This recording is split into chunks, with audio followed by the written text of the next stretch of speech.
আমার শরীর যতই খারাপ থাকুক না কেন, জীবনে যতই দুঃখ কষ্ট আসুক না কেন, যাই হয়ে যাক না কেন, আমি মৃত্যুর আগে অবধিও ঠিক এইভাবেই বেঁচে থাকতে চাই।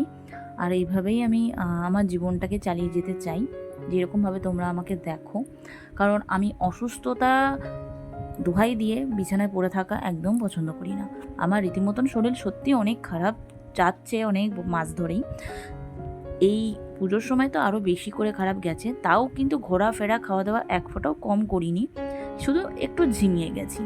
আর আমার এই কালী পুজোয় মুখে হয়েছিল একটা ঠান্ডা লেগে সারেসা, তোমরা জানো হয়তো ঠোঁটে হয়, সেটাতে আমাকে প্রচুর ভুগিয়েছে, যে কারণে আমি ভালো করে হাসতেও পারছিলাম না, কথাও বলতেও পারছিলাম না। যাই হোক, তাও রাহুলের সাথে বেরিয়ে পড়েছি ঠাকুর দেখতে। এটা হচ্ছে ব্যানাচিটি মার্কনির ওইদিকে। আর সেদিনকে যেহেতু পুজো ছিল, তাই কিছু খেতে পারবো না বলে রাহুল দেখো ওই নিরামিষ চপের দোকান থেকে পনির চপ টপ এসব নিয়েছিল। তা পনিরটা দেখে আমার রীতিমতন খুব হাসি পেয়ে গেছে, মানে এর থেকে না দিলেই ভালো হতো। তো তারপরে মিষ্টি নিয়ে নিলাম।